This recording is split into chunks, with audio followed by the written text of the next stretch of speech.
पूरी दुनिया में तेल का कारोबार करके लीबिया की करेंसी को मजबूत किया।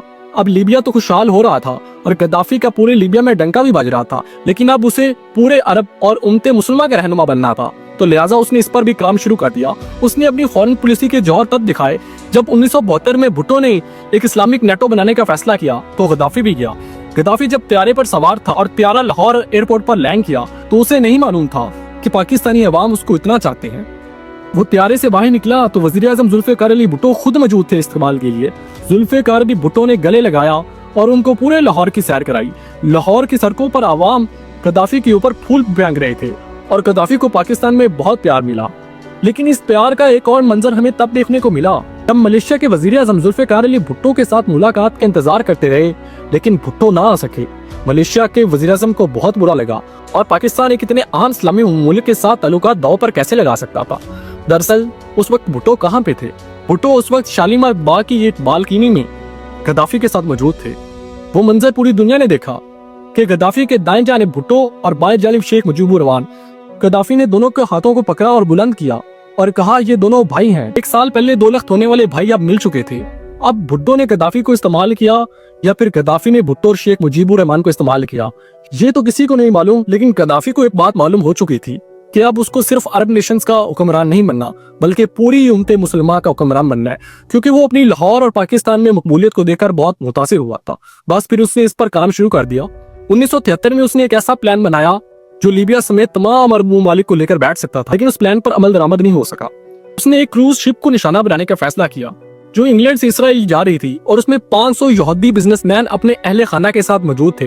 बस गद्दाफी को मालूम हुआ तो उसने कहा कि इजिप्ट की शिप इस्तेमाल करके इस क्रूज शिप को निशाना बनाया जाएगा। जब इसकी खबर इजिप्ट की नेवल फोर्सेस को पहुंची तो उन्होंने अपने चीफ ऑफ नेवल फोर्सेस से राब्ता किया। चीफ ने इजिप्ट के सदर से राब्ता किया तो सदर ने इस हमले की मंजूरी नहीं दी और फौरी शिप को वापस आने का हुक्म दिया। अब अगर इजिप्ट में जमाल अब्दुल नासिर होते तो इस प्लान पर अमल दरामद हो सकता था, लेकिन अनवर सदात के साथ गद्दाफी के कुछ ताल्लुकात अच्छे ना थे।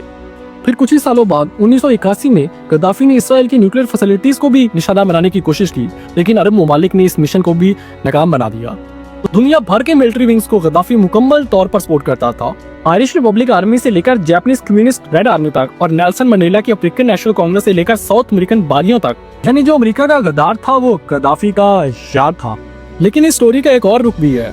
आपने 9/11 तो सुना होगा, 12/21 के बारे में जानते। 1988 में अमेरिकन फ्लाइट 103 परवाज कर रही थी और फिजा में फट गई, जिसमें 267 लोग मौजूद थे और वो सब के सब मारे गए। अमेरिका को 3 साल लगे इसकी इन्वेस्टिगेशन करने में और 3 साल बाद लीबिया की इंटेलिजेंस एजेंसी के 2 एहलकार पर इल्जाम लगाया गया।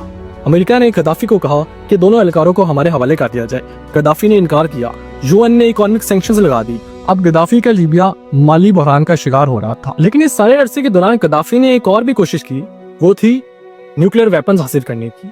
1972 में जब जुल्फिकार अली भुट्टो ने इस्लामिक बॉम्ब का कॉन्सेप्ट दिया तो गद्दाफी इस्लामिक बॉम्ब बनाना चाहता था और एटॉमिक वेपन्स बनाने वाला पहला इस्लामिक मुल्क बनना चाहता था। 1990 में पाकिस्तान ने लीबिया को सपोर्ट भी किया, लेकिन बड़ी बड़ी भड़के मारने वाले गद्दाफी ने अपने सबसे बावकार और बाइतमाद दोस्त को दांव पे लगा दिया।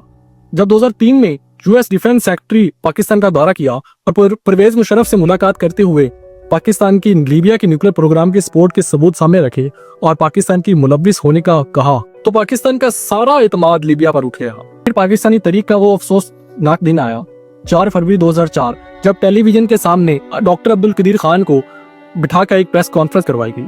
पाकिस्तान के वकार को बचाने के लिए डॉक्टर अब्दुल कदीर खान ने सारा इल्जाम अपने सर ले लिया। बस उसके बाद पाकिस्तान और लीबिया यानी मुअम्मर गद्दाफी के ताल्लुकात कभी बहाल ना हो सके।